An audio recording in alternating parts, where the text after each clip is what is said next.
doesn't she? She went off the deep end because she couldn't party. This suggests something actually wrong with her psyche. It's like she can't be alone without getting those feelings she had as a child. This actually kind of props up the whole, her Amish pony story of farming rocks. Kind of gives evidence of it being true. I mean, she was deeply repressed and isolated as a child, because she didn't have parties. And then when she found the power of party, Andrew WK style, like always doing that, she found her calling, she found her cutie mark, she found friends. But what happens when you take that away from her? Cutie mark failure and sanity syndrome. Cutie mark what? Can you say that out loud? Cutie mark failure and sanity syndrome. Cutie mark failure and sanity syndrome. Write this down so we can use it again. Basically, she turns low saturated and loses her poop. That's how some people have that down. When you get down is when there's no one around. It's like you're alone. There's no one to geek out with. Who am I going to play Ascension with? Oh, God. Conrad. Oh. I'd also like to point out, in the first episode, Twilight Sparkle says every pony in this town is crazy. Every single pony gets an episode where they go crazy. You're going to love me!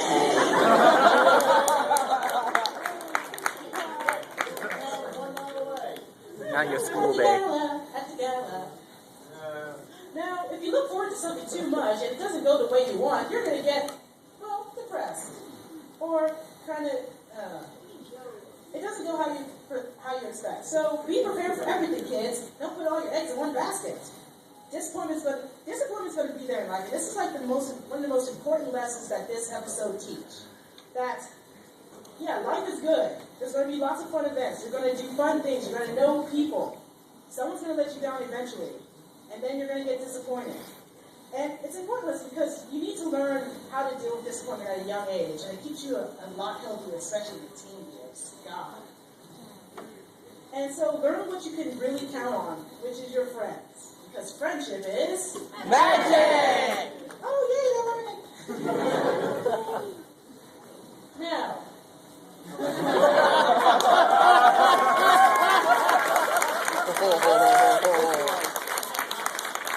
Oh boy.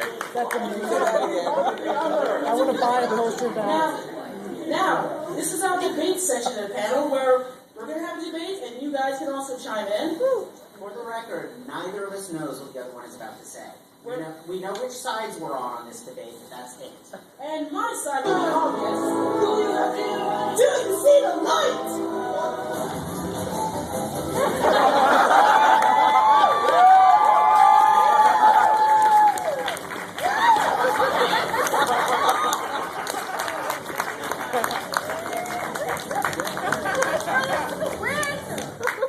Nice.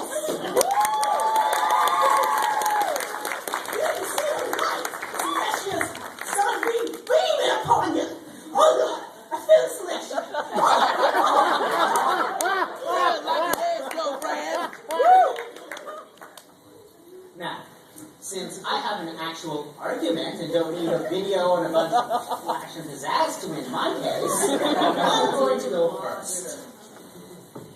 Let's start with the facts.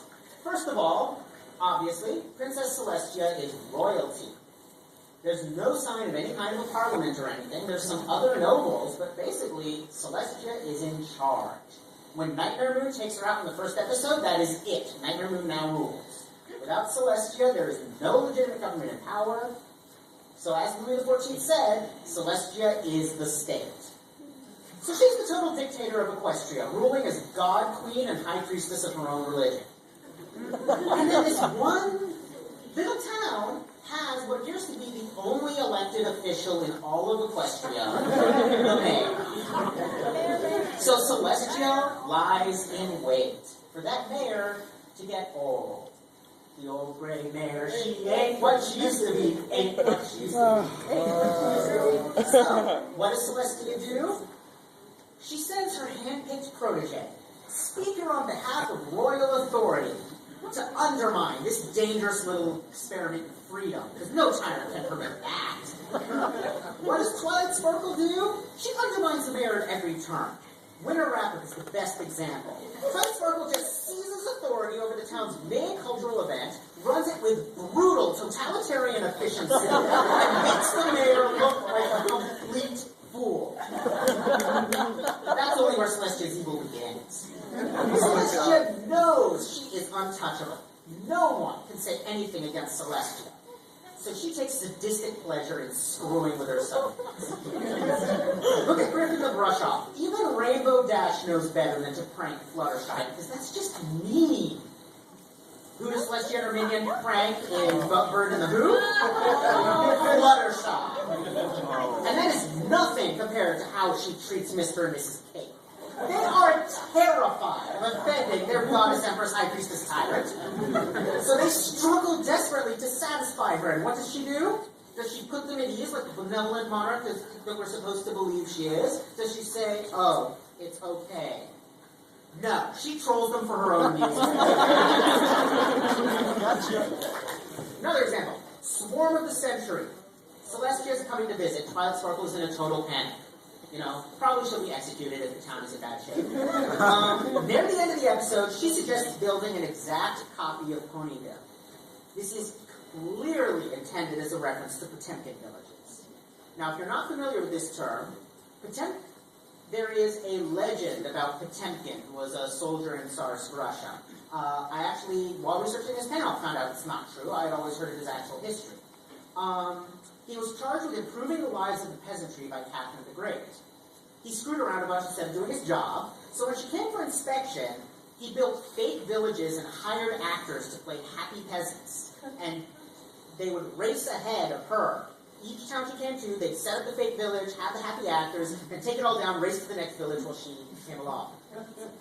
That is what Twilight Sparkle is planning to build. It is a symbol of government lies and false utopia, and here's Celestia's protege building one. And of course, then the very next episode is Winter Rabbit. But the absolute worst of all is At the Gala. At the Gala shows what the ruler of Celestia spends her time doing.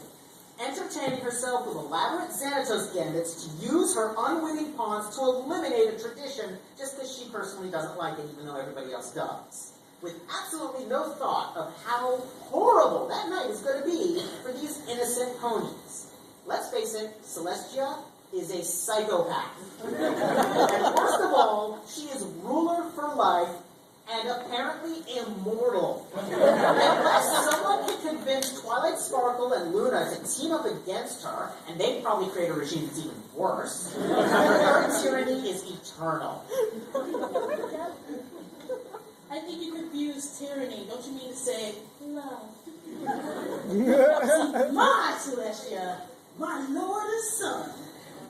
She shows care for her little ponies, and she willingly just sacrifices her own wants and needs to protect her people. That sacrifice, her dear little sister. She had to send her to the moon for the greater good. And even when she came back, she didn't just banish her again. She made her apologize. Yes, apologize. Instead of, I don't know, killing her, which would have been even more, I don't know, efficient, she didn't. Control? Yes, you're right. She did control some things. She did control Best Night Ever. She has enough power to raise the sun and send someone to the moon or rule a whole country. My whole thing about your control, your tyranny, which are just fun little things like, Mr. and Mrs. Cake, gotcha. Royalty needs to have kick back once in a while. Even gods need to have a little bit of fun sometimes. It's not like she put a pox on Mr. and Mrs. Cake for overfilling her teacup. You overfilled my teacup. You're banished. And plus, you have to put into perspective, she didn't make herself the god. She is a princess. She calls herself princess. She rules Celestia. There is obviously no king or queen, so she's probably humble about it, staying a princess. I say this is all just the effect of the cult of the heroic figure. Something that's a real thing. In Roman times, they would have these statues and make these legends and stories all surrounding someone. In fact, in American history, you'll see the Republican, not political, but Republican statues of George Washington, when he's, has the column next to him. We basically had our own hero cult over him. Washington, D.C., lots of statues based on those type of statues from Rome times, because that was really popular at the time.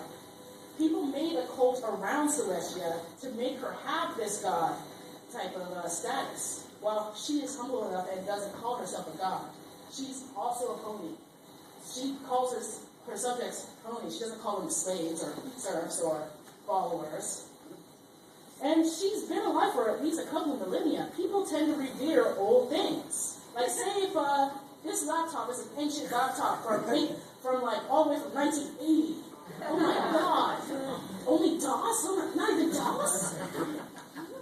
You tend to act surprised when you touch or feel something old, like when you see your first piece of Roman art or Byzantine art. People revere old things, and thus people revere millennia-old, pony, unicorn, Pegasus, something. Half of everything. And when you live that long, you do have the magic power and the wisdom to back it up. She's very wise. She does little tricks to show her followers that, you can learn something. You don't have to be that form around me. When she didn't give Twilight Sparkle the whole spiel in the first episode, because she wanted Twilight Sparkle to learn a lesson. And that's what she's doing. She's trying to get her subjects also wise. She wants them to learn. And the fact that sometimes she'll be trollish, well, that's just how, she does it. She makes you learn yourself, which is the basically important thing every teacher should know. To make them learn on their own as well, because you're teaching them. And that is basically Celestia's role. Here,